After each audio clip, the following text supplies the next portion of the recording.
La première chose, c'est que votre collègue George Osborne, quand il est arrivé au pouvoir après les élections du mois de mai, dans la semaine qui a suivi, il a mis en place quelque chose qui s'appelle le comité de responsabilité budgétaire, Office for Budget Responsibility, 3 personnes, un de l'administration et 2 de l'extérieur, dont un de la finance, je crois, qui ont... donc c'est un comité budgétaire indépendant, comme les Suédois nous l'ont montré. Et ça fait quoi un comité budgétaire? C'est pas la Cour des comptes. La Cour des comptes, c'est une institution qui vient après, qui regarde après, et qui a une vision un peu juridique. Le comité budgétaire, ça fait 3 choses. Ça regarde quels doivent être les bons niveaux de dette et de déficit structurel à long terme, eu égard aux préférences politiques.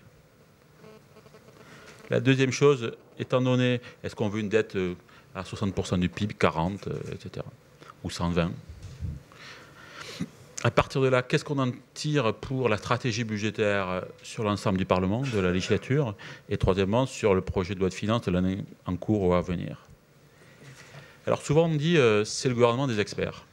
Je crois que c'est totalement faux.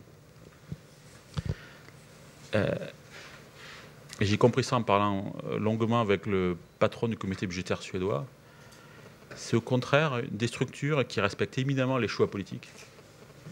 Mais le choix politique, ce n'est pas le choix de faire n'importe quoi.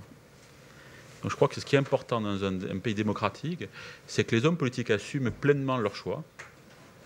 Et là-dessus, les économistes n'ont rien à dire. En revanche, là où ils ont à dire, est-ce que ces choix sont cohérents? Est-ce que les dépenses publiques sont bien utilisées pour le choix qui a été assigné par le Parlement et par le Président de la République?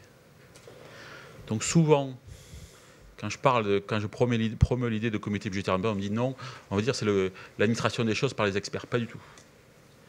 Moi j'aime trop la politique, il faut la laisser à des gens qui sont totalement responsables devant le peuple. Mais une fois que ces gens-là ont parlé, on définit quelles sont les priorités et les préférences.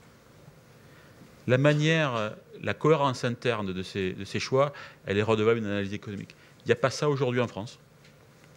Aujourd'hui, l'analyse budgétaire, c'est l'apanage de Bercy. C'est trop compliqué pour des gens à l'extérieur de pouvoir regarder. Et Bercy, par définition, même s'ils sont très bons, ils sont jugés partis. La deuxième chose, c'est l'évaluation. Il n'y a pas très peu d'évaluation des politiques publiques en France. Souvent, d'ailleurs, elles sont faites par les services des ministères qui sont évidemment jugés partis. Et ce n'est pas que je leur jette la pierre, c'est juste que les institutions sont faites de telle manière qu'ils ne peuvent pas. Et le gain là-dessus est absolument considérable. Le jour où vous avez montré que telle politique de l'emploi ou du logement ne sert à rien, ce n'est pas moins 5% qu'il faut faire, c'est moins 100%, quitte à refaire quelque chose à côté. Les gains sont considérables.